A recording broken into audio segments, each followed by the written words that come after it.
অবহেলিত যে মানুষের কথা আমি তুলে ধরার চেষ্টা করতাম, আজকে সেই তুলে ধরতে ধরতে ধরতে ধরতে হাতি আপনাদের সকলেরই মনে আজকে বিরাজ করছে। আমি আসলে আস্তে আস্তে একটি কথা আমি চিন্তা করছিলাম যে হয়তোবা আমি বিদেশ যাওয়ার এই সিদ্ধান্তটা না নিলে হয়তো আমি বুঝতেই পারতাম না যে ঈদগার মানুষ আমাকে এত ভালোবাসে। আমি যেটা মনে করি পার্সোনালি, আমি আস্তে আস্তে এখানে বসতে বসতে একটি বিষয় আমি দেখছিলাম, যে খেয়াল করছিলাম। আপনারা জানেন যে আমাকে একটু আগে আমার প্রিয় সংগঠন ঈদগাঁও উপজেলা অনলাইন প্রেস ক্লাব আমাকে বিদায় জানিয়েছে। তারা আমাকে সংবর্ধনা দিয়েছে। আমি সেই পোস্টগুলোর কমেন্ট বক্স আমি চেক করছিলাম। আসলে অনেকেই আমার ছবি নিয়ে পোস্ট দিচ্ছে, অকালে ঝরে পড়া একজন নির্ভীক সৈনিক এই সে নিচ্ছে। আমি আসলে গর্বে আসলে মনটা আমার পড়ে গেছে যে আমি এত বড় হয়ে গেছি। সবাই মাত্র আমার বয়স এখনো 20 বছর, আরেকজনের বয়স 35 বছর, বাট তাকে নিয়ে কোনো কথা হচ্ছে না, আলোচনা হচ্ছে না। কিন্তু আজকে যখন আমি চলে যাচ্ছি, ঈদগাঁওর মানুষ আমাকে অত্যন্ত মনে করছে, আমার প্রতি তাদের ভালোবাসাটা আজকে জানান দিচ্ছে। আপনারা আমাকে ঈদগাঁ মানবিক ফাউন্ডেশনের সাধারণ সম্পাদক বানিয়েছিলেন। আমি এই 1-1.5 বছরের দায়িত্বে থাকাকালে চেষ্টা করেছি সততা, নিষ্ঠা এবং আমার যতটুকু দায়বদ্ধতা, আমি আমি মনে করি আমি তার তার বিন্দু পরিমাণ আমি কিছু করতে পারিনি। আমি সবসময় চেষ্টা করেছি সকলকে ঐক্যবদ্ধ করে রাখতে। আমি সবসময় চেষ্টা করেছি সকলকে একসাথে রাখতে, এবং আমি চেষ্টা করেছি আমার সংগঠনের মান যে মর্যাদা সেটি ধরে রাখতে। আমাকে আসলে আমি মনে করছিলাম হয়তো আমাকে আরো 1 সপ্তাহ পরে হয়তো আমার যাওয়ার টিকিটটা আসবে। আজকে দুপুরে হঠাৎ কল দিয়ে বলতেছে যে তোমার আগামীকালকেই বেরোতে হবে। এখন পরিস্থিতি অনুকূল থাকায় আমিও আসলে একটু ভাবেই প্রস্তুতি না। আপনারা দেখছেন যে আমি আসলে আমার চুলটাও কাটতে পারি না এখনো, তাড়াহুড়ার মধ্যে। তো আমি এটুকুই বলবো যে আরেকটা কথা না বলতে নয়, এখানে আসলে উপস্থিত আমার বড় ভাই মনসুর ভাই, আমার শ্রদ্ধেয় মামা মির্জা মামা, যিনি আমাকে এই পেশায়, সাংবাদিকতা পেশায় এসে যিনি আমাকে সর্বোচ্চ হেল্প করেছেন, এবং হাদিকে আপনাদের মাঝে হাদি হিসেবে যে হাদিকে আপনারা আজকে চিনতেছেন, সেই হাদির পরিচয়টা এভাবে করানোর জন্য বা আমাকে এই হাদিতে রূপান্তর করার জন্য ওনার সর্বোচ্চ একটা ভূমিকা ছিল। এবং আমার রাজু ভাই, তিনি এখনও, আমি খেয়াল করছিলাম যে এখানে উনি কথা বলতে বলতে ওনার চোখের কোনায় পানি চলে আসছে। তো এটা আসলে আপনাদের প্রতি আমার প্রতি আপনাদের যে ভালোবাসা, এটা আমি কখনো ভুলবো না। আর একটা কথা বারবার বলতে হয় যে আমি এই জীবনে আল্লাহ আমাকে যা দিয়েছে, যে সম্মান, যে একটা দিয়েছে, যা দিয়েছে, আমি আল্লাহর কাছে কৃতজ্ঞ, শুকরিয়া করছি। এবং আমি এই বয়সে এই সম্মানের প্রাপ্য আমি নই। আমি আজকে বিদায় অনুষ্ঠানের মাধ্যমে আপনাদের থেকে আসলে বলতে গেলে ক্ষণিকের বিদায় নিচ্ছি।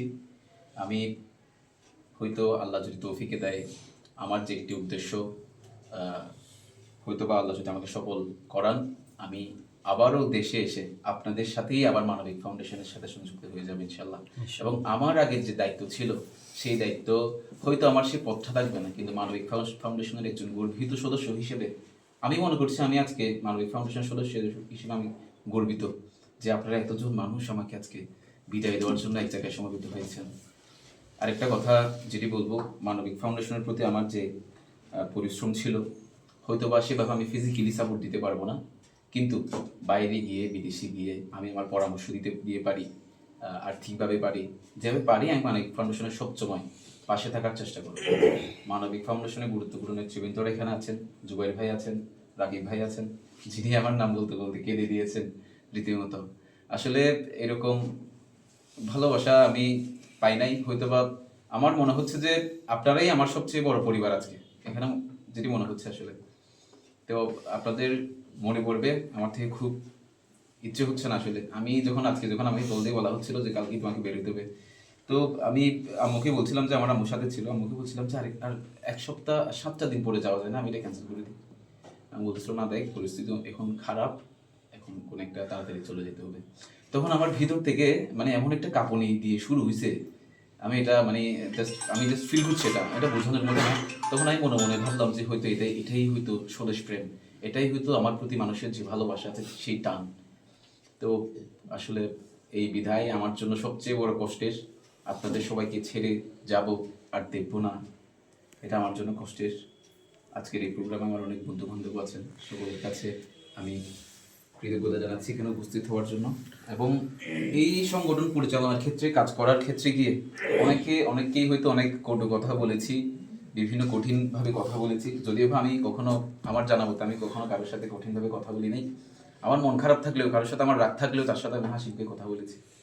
তারপরেও যদি আমার কথায় যদি কেউ কষ্ট পেয়ে থাকেন, আমি আপনাদের কাছে ক্ষমা প্রার্থনা করছি। কারণ হায়াত মৌতের তো আর বিশ্বাস নেই। যাচ্ছি দীর্ঘ এক যাত্রায়, ফিরি কি ফিরি না তার তো গ্যারান্টি নেই।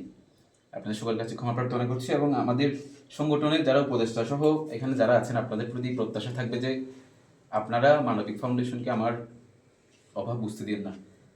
আপনারা একজন যোগ্য কাউকেই, যে মানবিক ফাউন্ডেশনকে আমার চেয়ে বেশি ভালোবাসবে, এরকম কাউকে আপনারা আমার জায়গায় বসাবেন এবং আমি সর্বোচ্চ চেষ্টা করবো বিদেশে থেকেও আপনাদের কাছে, আপনাদের সাথে সহযোগিতা করতে। তো যাই বলেছি, সবশেষে একটা কথা বলবো যে মুবারক ভাই যেটা বলেছেন, জুবাইর ভাই যেটা বলেছেন, সেটা আমিও আবার একটু রিপিট করি যে আপনারা আমাকে ভুলে যান না, কেউ আমাকে মনে রাখিয়েন। এখন আমাকে যেমন ভালোবাসা দিচ্ছেন, হাদি সেই 5 বছর পরে আসলেও যেন আপনাদের প্রতি, আমার প্রতি আপনাদের সেই ভালোবাসাটা বিরাজমান থাকে। আপনারা সকলে এসেছেন, আমার অত্যন্ত খুশি হয়েছে। আমি এই বিদায় লগ্নে আমি আসলে যে আপনাদের থেকে এই সম্মানটুকু পাবো আমি কখনো আশা করি নাই। হয়তোবা আপনারা আমাকে ভালোবাসেন, ভালোবাসার টানেই হয়তোবা আপনারা এখানে এসেছেন। সকলের প্রতি ধন্যবাদ এবং কৃতজ্ঞতা জানাচ্ছি। ধন্যবাদ সকলকে। আসসালামু আলাইকুম।